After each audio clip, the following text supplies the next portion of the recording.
Hey everyone, it's Laura here from makingcardsisdone.com, and today I'm here with a new video series called Ready Set Stamp with LLC. So I work together with my two friends, Catherine Pooler and Laurel Beards, to bring you this new fun video series. The LLC stands for Laurel, Laura, and Catherine. And this is a monthly video series. In each video, we will be showcasing the same stamp sets and or die cut sets. And then each video will also have a giveaway.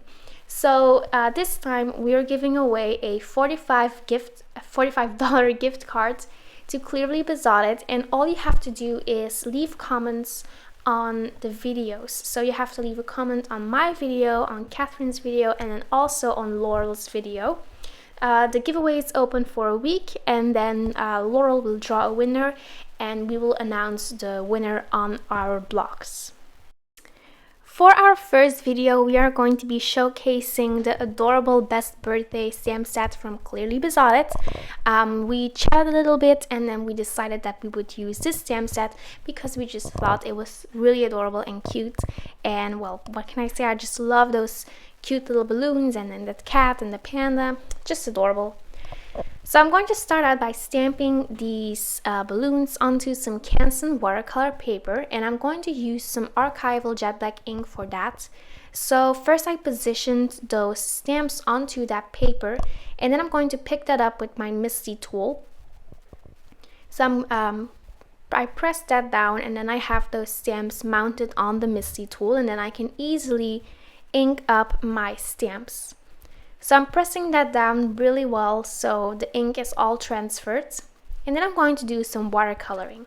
So in this video I did some watercoloring using distress ink and distress markers, and I'm using a Pentel aqua brush for that. So first I'm going to add a lot of water to all of these images, and then I am applying some Tattered Rose distress ink. So I scribbled down the marker onto my craft sheet and I picked up that color using my aqua brush.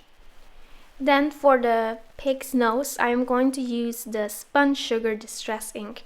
So first I added water to that nose, and then I am picking up the color using my Pentel aqua brush. I didn't have the Spun Sugar distress marker, so I just simply took the distress ink pad and I just pressed that down onto my craft sheet as well. Then for the hoofs of that pig, I am using the pumice stone distress marker.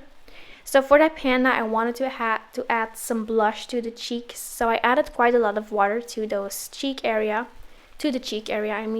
and then I picked up the Tattered Rose ink.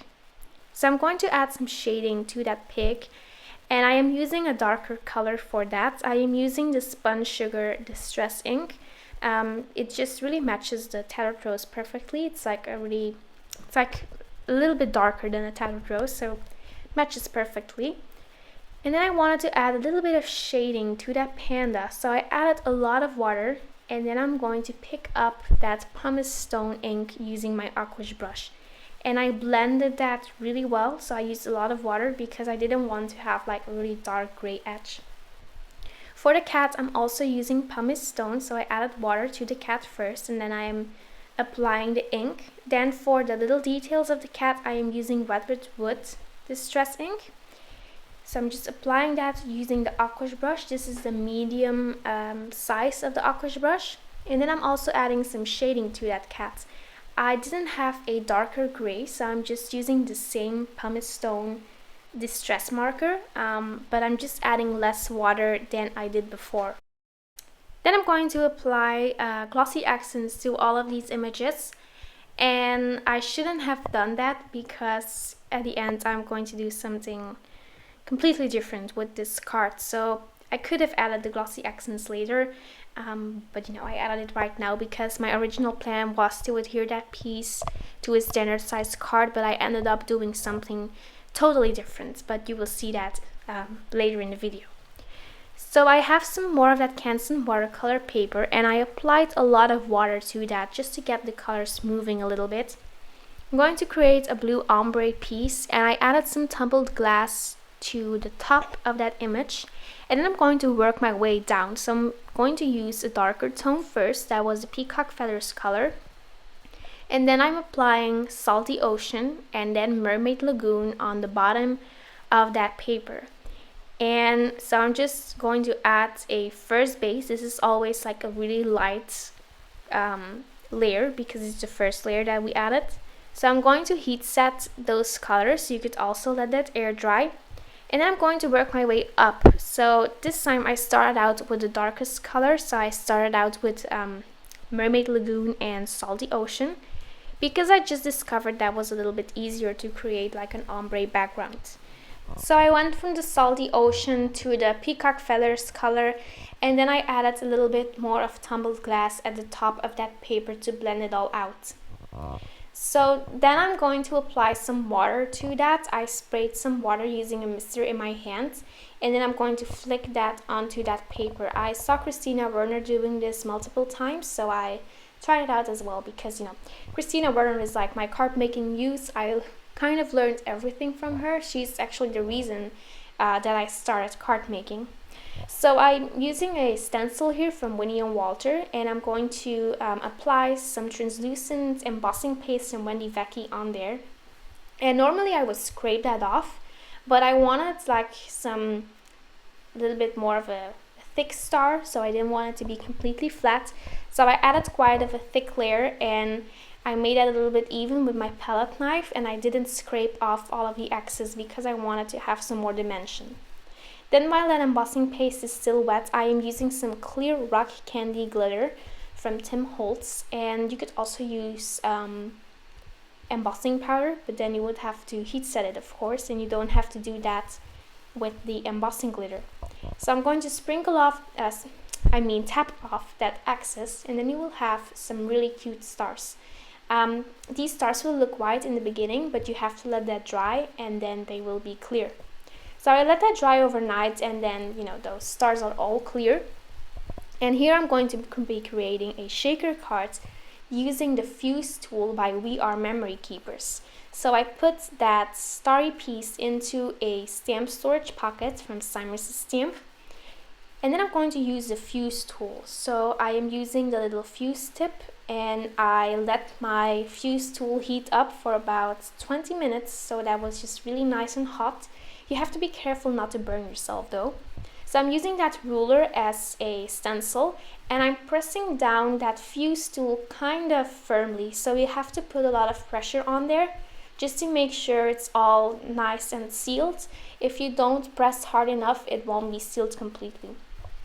So I'm going to fill out that shaker using some sequins and stars from the ton. So I left the top flap open because, you know, I wanted to fill up my shaker. So you have to make sure that there's an area that is still open so you can fill up your shaker.